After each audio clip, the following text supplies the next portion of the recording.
एक थियरी तो हसन निजामी देता है कि पृथ्वीराज चौहान तराइन के दूसरे युद्ध से निकलता है, पकड़ा जाता है और पकड़ने के बाद उसको मार दिया जाता है। नहीं, पकड़ने के बाद उसने सरेंडर किया, सरेंडर करने के बाद उसे अजमेर का राजा बनाया गया। थोड़े दिनों बाद वापस बगावत की, इस बार उसको पकड़ के मार। एक थियरी देता है चंद बरदाई। कौन देता है? कौन सी बुक में? वो कहते हैं पकड़ा, पकड़ के यहां से गजनी ले गए। कहां पे ले गए? और गजनी ले जाके गोरी ने उसको जेल में डाल दिया और उसकी दोनों आंखें निकाल दी। चंद बरदाई कहता है कि पृथ्वीराज मेरा बहुत अच्छा दोस्त था, मैं उसके पीछे पीछे गया, जेल में मिला उससे जाके, और मुझे पता चला कि जेल में उसकी दोनों आंखें निकाल दी गई।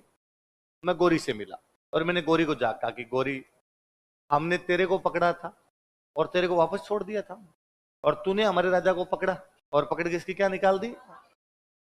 गोरी ने कहा तुम्हारी भारतीय संस्कृति कहती है कि दुश्मन के आंखें नहीं निकालनी चाहिए, तुमने मेरी नहीं निकाली। हमारी संस्कृति कहती है दुश्मन को पकड़ दे आंखें निकालनी चाहिए, तो हमने निकाल ली, और अभी तो आंखें निकाली वैसा मारेंगे हम। और चंद्रप्रदाई कहता है कि मैंने गौरी को कहा कि गौरी, तूने भले ही हमारे राजा की आंखें निकाल ली हो, पर हमारे राजा के पास में एक अद्वितीय शक्ति है, यूनिक पावर है। क्या पावर है? तो क्या हमारा राजा शब्द भेदी बाण चलाना जानता है। क्या चलाना जानता है? वो आवाज पे तीर चला सकता है। गौरी ने कहा मैं ही मिला सुबह से ये मजाक करने के लिए, भाई साहब जिसकी आंखें नहीं है, दिख ही नहीं रहा है, वो कैसे तीर चला देगा आवाज सुन के? और चंद्रप्रदाय ने कहा कि गौरी, तुम भारत को पूरा जानता ही क्या है, हमारे तो अयोध्या के राजा थे, भगवान श्री राम के पिता महाराज दशरथ। कौन थे? शब्द भेदी बाण चलाना जानते थे। अक्सर वो अयोध्या के पास एक नदी निकलती है सरयू। कौन सी है? सरयू जी के पास जाकर बैठ जाते। रात के अंधेरे में जब कोई जंगली जानवर नदी का पानी पीने के लिए आता, जैसे अपना मुंह डालता, छपाक की आवाज आती, महाराज दशरथ तीर मारते और जानवर का शिकार कर लिया करते। एक दिन उसी प्रकार वो रात को बैठे हुए थे, बदकिस्मती उस दिन वहां पर जानवर की जगह अपने अंधे माता पिता को तीर्थ यात्रा कराता हुआ श्रवण कुमार अंधे माता पिता के लिए पानी लेने के लिए आया। जैसे उसने पानी का बर्तन डाला, छपाक की आवाज आई, महाराज दशरथ ने तीर चलाया, श्रवण कुमार को मार दिया। तीर लगते ही श्रवण कुमार की चित्कार सुनी, महाराज दशरथ भाग के, उनको लगा गलत काम हो गया। उन्होंने पूछा कि नवयुवक कौन हो तुम? श्रवण कुमार ने कहा अब इतना पूछने का समय नहीं है, ना बताने का समय। हे राजन, मेरे अंधे माता पिता मेरा इंतजार कर रहे हैं पानी के लिए, प्लीज जाओ और उनको पानी पिला दो तुम। महाराज दशरथ पानी लेकर गए। श्रवण कुमार के अंधे माता पिता को जाकर कहा कि मेरे से गलती हुई है, मैंने आपके पुत्र को मार दिया है, मैं प्रायश्चित करना चाहता हूँ, कन्फेंस करना चाहता हूँ, आप प्लीज मेरे साथ चलिए, मैं आपको रखूंगा, मैं 4 धाम की यात्रा करूंगा, मुझे माफ कर दीजिए या मुझे सजा दे दीजिए आप। अंधे माता पिता ने रोते रोते कहा कि हे महाराज दशरथ, हम कौन होते हैं तुम्हें सजा देने वाले, तुम शक्तिशाली सम्राट हो, पर हम तुम्हें श्राप देते हैं कि जिस प्रकार आज हम दोनों अपने पुत्र वियोग में तड़प तड़प के मरेंगे, एक दिन इसी प्रकार तुम पुत्र वियोग में तड़प तड़प के। समय का चक्र घूमा। महारानी कैकेयी को दिए गए 2 वरदानों के कारण भगवान श्री राम को 14 वर्ष का वनवास और भरत को राजतिलक किया गया। भगवान श्री राम जैसे ही वनवास के लिए पधारे, महाराज दशरथ उसी प्रकार तड़प तड़प के मरे जैसे श्रवण कुमार के अंधे माता। चंद्रप्रदाय ने कहा गौरी, यदि महाराज दशरथ तो शब्द भेदी बाण ना चलाते तो हमारी तो रामायण ही नहीं होती। और तू कहता है कि शब्द भेदी बाण नहीं होता है। गौरी ने कहा यदि ऐसा होता है तो सुल्तान कारनामा देखना पसंद करेगा। पक्का?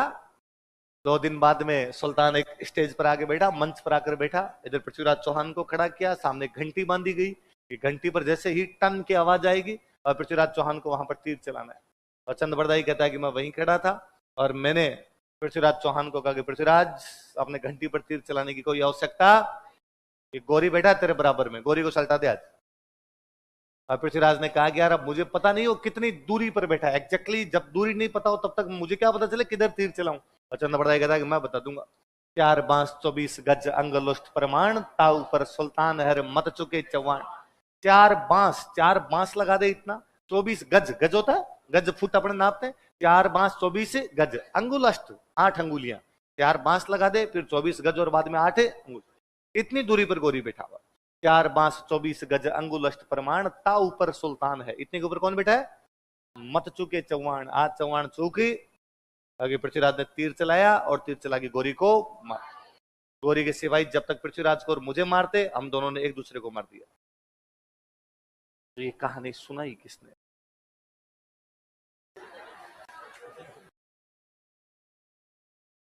एक मूवी है हॉलीवुड की, देखना कभी, पायरेट्स ऑफ द कैरेबियन। कौन सी मूवी है? Pirates of the Jack Sparrow, है ना। उसके अंदर है कि आज दिन तक जो कोई पायरेट्स ऑफ द कैरेबियन के चंगुल में फंस गया वो कभी बचकर वापस, फिर वो कहता है कि फिर ये कहानियां सुनाता कौन है, हमें बताता कौन है कि पायरेट्स ऑफ द कैरेबियन से। पर हमारे पास जवाब है।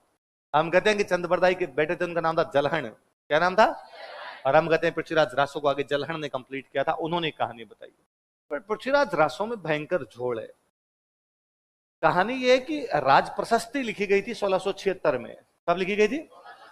उस समय महाराणा राज सिंह जब मेवाड़ का इतिहास लिखा रहे थे, बापा रावल से लेकर राज सिंह तक सबके बारे में लिखवा रहे थे, तब उन्होंने अपने कुछ दूत राजस्थान के भिन्न भिन्न इलाकों में भेजे और कहा जाओ राजस्थान के अलग अलग क्षेत्रों से वहां का इतिहास लेके आओ, ताकि अलग अलग क्षेत्रों के इतिहास से मेवाड़ के इतिहास की जानकारी मिले। कोई दूत गया अजमेर साइड में, अजमेर साइड में उसने लोगों को कहा कि मुझे अजमेर का इतिहास चाहिए। उसके पास एक बंदा है, उसने आके कहा मेरे पास चंद बरदाई की पृथ्वीराज रासो है। कौन चंद बरदाई की? वो जो पृथ्वीराज चौहान के दरबार में चंद बरदाई था, उसकी पृथ्वीराज रासो है। इसलिए पृथ्वीराज रासो की पहली जानकारी राज प्रशस्ति में मिलती है। कहा मिलती है? तराइन का दूसरा युद्ध हुआ है 1192 में। कब हुआ है? राज प्रशस्ति लिखी गई 1676 में, 500 साल बाद। भगवान जाने किताब कब लिखी गई। बीच में किसी ने लिख दी, अपनी तरफ से नमक मिर्च लगा दिए, क्योंकि उसकी कई बातें कॉन्ट्राडिक्टरी है जो आपस में कहीं भी मेल नहीं खाती। जैसे उसमें बताया हुआ कि कर्पूरी देवी दिल्ली की राजकुमारी थी और दिल्ली की तोमर थी। दिल्ली की क्या थी? हम तो जानते हो कलचुरी थी। तो क्या थी? वो अचल राज कलचुरी की बेटी थी। वो कलचुरी थी, त्रिपुरी की थी। त्रिपुरी नाम की जगह पड़ती है वहां की। क्या गिरा है? कुछ ही नहीं गिरा। ये आवाज है? दीवार के उस साइड से भूकंप आ गया, मरेंगे सब मरेंगे। कल हो रहा था भूकंप। कलयुग बेहद नजदीक है, मरेंगे सब, कोई जिंदा नहीं बचेगा। पहले कोरोना में मरे थे, अब किस में जाएंगे? भूकंप। जीते जी लिए उतने ठीक है, अब आगे। हाँ हाँ, अब तो नाम ही नहीं लेना, पक्का ही आ जाएगा। अब तो ये वाली कहानी सुनो। तो चंद बरदाई की पृथ्वीराज रासो की जो पहली जानकारी वो कौन सी किताब में मिलती है? तो उसके अंदर खूब सारी गलती है। ये जयचंद वाला विवाद उसी बुक में, स्वयंगिता वाली कहानी उसी बुक में, इसके अलावा दूसरी चीजों के अंदर ये मिलती। अभी तक हम ये प्रूव नहीं कर पाए, ये जस्टिफाई नहीं कर पाए कि जो चंद बरदाई की पृथ्वीराज रासो हमारे पास पड़ी है वो वही है क्या जो चंद बरदाई ने लिखी थी, या बाद में किसी ने चंद बरदाई के नाम से चेप दी? क्या ये किताब उसी समय लिखी गई थी क्या जबकि घटनाएं हैं, या 300-400 साल बाद में किसी ने लिखी और अपनी तरफ से कुछ बातें इधर उधर कर दी? अभी तक हम पृथ्वीराज चौहान की कैसे डेथ हुई उस बारे में एग्जैक्ट श्योर नहीं। हसन निजामी तो कहता है हमने पकड़ने सरेंडर किया, सरेंडर करने के बाद में हमने अजमेर का राजा बनाया, इस बार वापस उसने बगावत की, इस बार हमने मारा। चंद बरदाई अलग कहानी बताता है। संभवतः ज्यादा संभावना यह है कि यह हुआ होगा कि पृथ्वीराज को यहाँ से पकड़ के लेके गए होंगे, वहां ले जाके आंखें निकाली होगी और पकड़ के मार दिया। इतनी सी घटना हुई होगी। तुर्कों में बहुत सामान्य सी बात है, दुश्मन को पकड़ने के बाद आंखें निकाल के उसको मार दिया। हमारा सवाल अलग होना चाहिए। हमारा सवाल ये कि त्राइन युद्ध में वो क्यों हार गए थे। एक तो यह है कि पृथ्वीराज की पड़ोसियों से सबसे लड़ाई है, उसकी मध्य प्रदेश वालों से नहीं बनती, उत्तर प्रदेश वालों से नहीं बनती, गुजरात वालों से। इसलिए पड़ोसियों ने किसी भी युद्ध में उसका साथ, त्राइन के दोनों युद्धों में उसका साथ देने के लिए नहीं आया। लिख लो। दूसरा यह है कि त्राइन के दूसरे युद्ध में उसकी जो सेना थी वो गोरी के मुकाबले कम थी। मैंने बताया तो उसने बाकी बाउंड्री पर अपनी सेना को भेज दिया था, तो उसके सेनापति अलग अलग सीमाओं पर बिजी थे, इसलिए यहां पर उसकी सेना क्या पड़ गई थी। हमने कहीं पढ़ा था एक जगह की बयाना के युद्ध के बाद सांगा ने बाबर को युद्ध की तैयारी का 1 महीने का टाइम था। कितना था? यहाँ तो 1 साल का दे दिया। तराइन के पहले युद्ध के बाद हाथों हाथ अटैक कर लेते, उसको बैठने का मौका। हमें यह भी मानना पड़ेगा कि भाई गोरी एक अच्छा सेनापति था और उसने अपनी डिप्लोमेसी से हरा दिया। उसने आपको बातों में फंसा लिया कि मेरा भाई राजा है, मैं चला जाऊंगा तो मेरे को मार देगा, इसलिए थोड़े दिन तक यहाँ पर बैठने दो, है। और फिर वो आपकी जासूसी करवाता रहा, आपको उसकी कुछ भी बातें पता नहीं थी। अचानक उसको पता था कि तुम कब सोए हो, कब जागते हो, रात को पार्टी की थी कि नहीं की थी। अचानक रात को अटैक करके मर गया वो। तुम 2 बातें वो हमेशा लिखनी है, जब अपने वाला कोई हारे बाहर वाला जीते। उनके पास घोड़े थे, हमारे पास हाथी थे। उनके हथियार हल्के थे, हमारे हथियार। वहां हमने पढ़ा था कि अफगानों और राजपूतों को हराने के बाद बाबर के लिए भारत में राज करना, क्योंकि भारत में दो बड़ी पावर थी, अफगान और राजपूत, दोनों हार गए, तो उसके लिए राज करना क्या हो गया, आसान। इस समय जब गौरी आया था, भारत की सबसे बड़ी पावर ही पृथ्वीराज है। पृथ्वीराज हार गया तो गौरी के उत्तराधिकारियों के लिए भारत में राज करना क्या हो गया। गौरी ने खुद ने राज नहीं किया था, गौरी अपना बंदा छोड़ गया था, कुतुबुद्दीन ऐबक उसने राज किया, तो गौरी का उत्तराधिकारी हो गया। मान लो पृथ्वीराज नहीं हारता तो क्या कुतुबुद्दीन ऐबक राज कर पाता। पृथ्वीराज चौहान अंतिम राजपूत राजा था जिसने दिल्ली पर कब्जा किया था। पृथ्वीराज के बाद कोई भी राजपूत राजा दोबारा दिल्ली पर कब्जा, सांगान ये जरूर पास में जरूर पहुंच गए थे, लेकिन दिल्ली पर कब्जा तो ये भी लोग कर नहीं पाए। एक बात ये भी है कि 1192 में पृथ्वीराज चौहान हार गया तो राज हो गया मोहम्मद गोरी। गोरी कहां का था, गजनी कहां पड़ता है, अफगानिस्तान। भारत के नहीं थे, भारत से बाहर से लोग थे। इसके बाद लगातार ये अफगानिस्तान वाले चलते रहे खूब दिनों तक। पहले एक गुलाम वंश था, ये कुतुबुद्दीन ऐबक गोरी का गुलाम था, तो गुलाम वंश आया।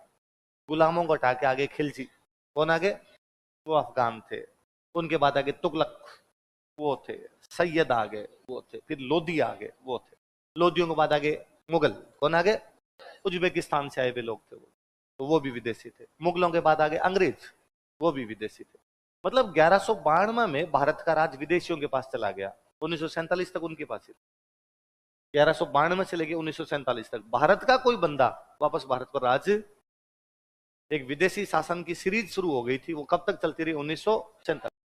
ये सब पॉलिटिकल चीजें हैं कि भाई पृथ्वीराज के बाद कोई राज नहीं कर पाया, या तुर्कों ने राज कर लिया तो उनके लिए आसान हो गया, या तुर्क आ गए तो उसके बाद विदेशियों के पास ही चला गया। लेकिन क्या राज चेंज होते हैं तो वो केवल एक पॉलिटिकल चेंज है ना, जब भी बाहर के लोग आके कब्जा करेंगे तो कल्चरल चेंज है ना।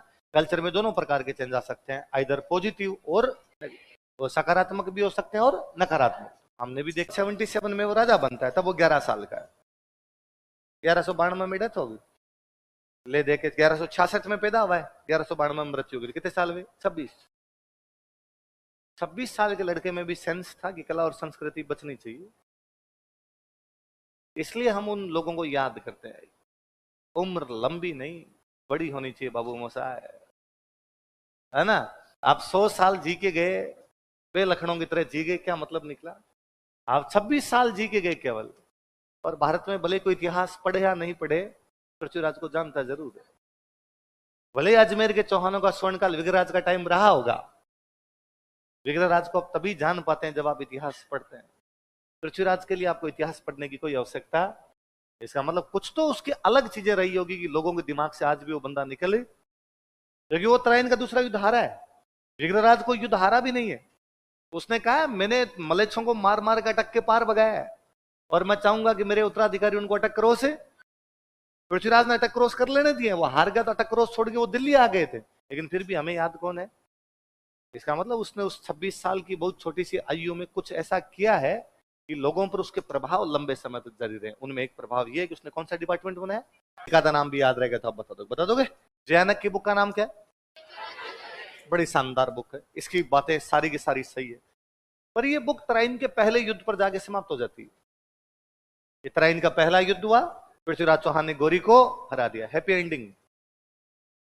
तराइन के दूसरे युद्ध की कोई भी जानकारी, यदि ये तराइन के दूसरे युद्ध की जानकारी देता तो हमें पता चलता कि पृथ्वीराज की डेथ कैसे भी होगी, पर इसने नहीं दी। इससे ये लगता है पृथ्वीराज चौहान को पकड़ के लेके गए होंगे, बहुत तड़फा तड़फा के मारा होगा, या किसी भी तरीके से उन्होंने मार दिया होगा, और राइटर अपने हीरो के बारे में वो गलत बातें लिखना नहीं, वो उसकी वो मार्मिक चीजें लिखना।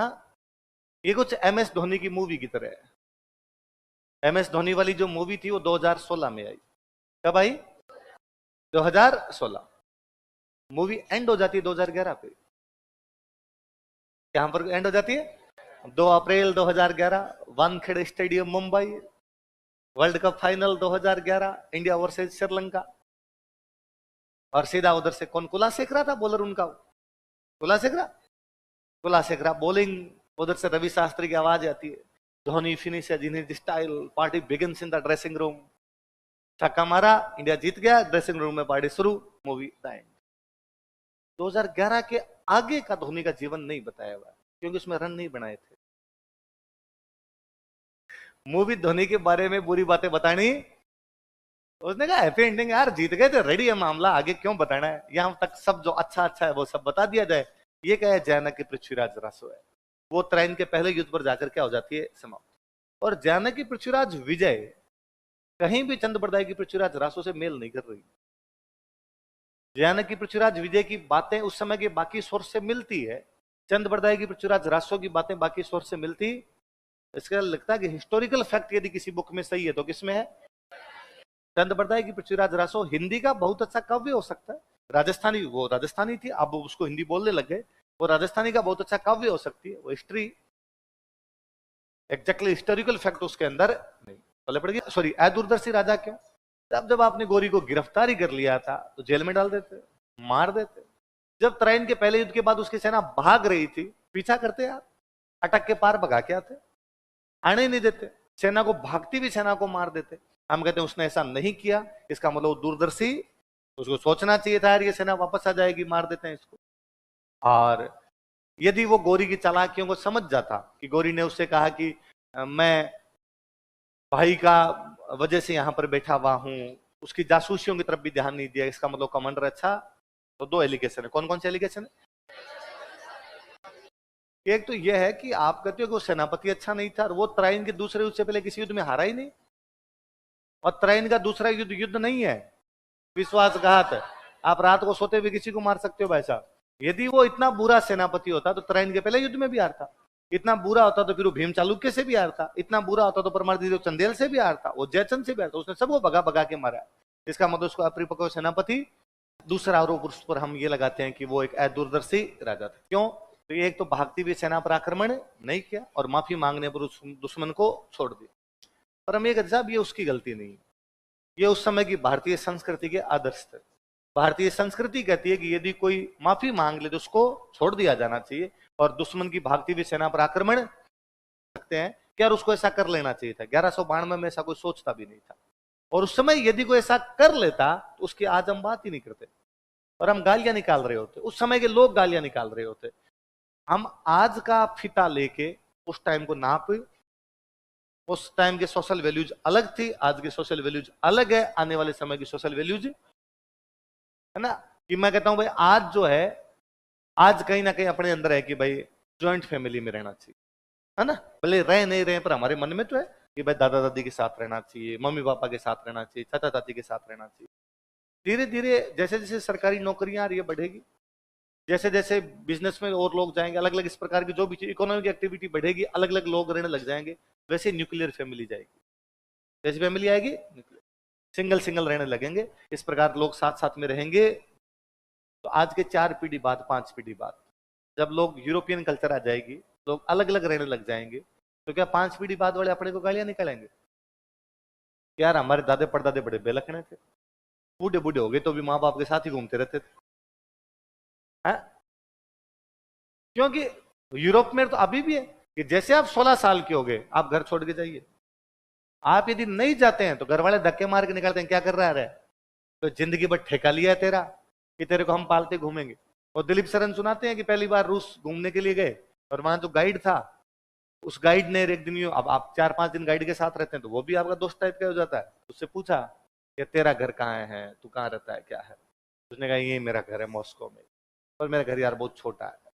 कैसे? ठीक है यार हम 4 लोग हैं, मैं, मेरी वाइफ, बेटी है, बेटा है, तो थोड़ा छोटा पड़ रहा है, तो नया बना ले यार, तू बड़ा बना ले, तेरे पास तो पैसे भी है, तू गाइड अच्छे खासे पैसे कमाता होगा।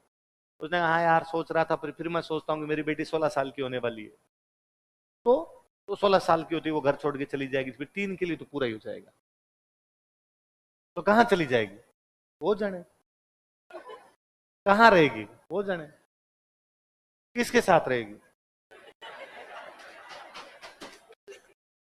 वो देखेगी, अपना डिसीजन खुद लेगी। तो पढ़ाई लिखाई वगैरह हाँ कर लेगी, पढ़ना होगा तो पढ़ लेगी, कैसे पढ़ेगी? तो पार्ट टाइम जॉब करेगी।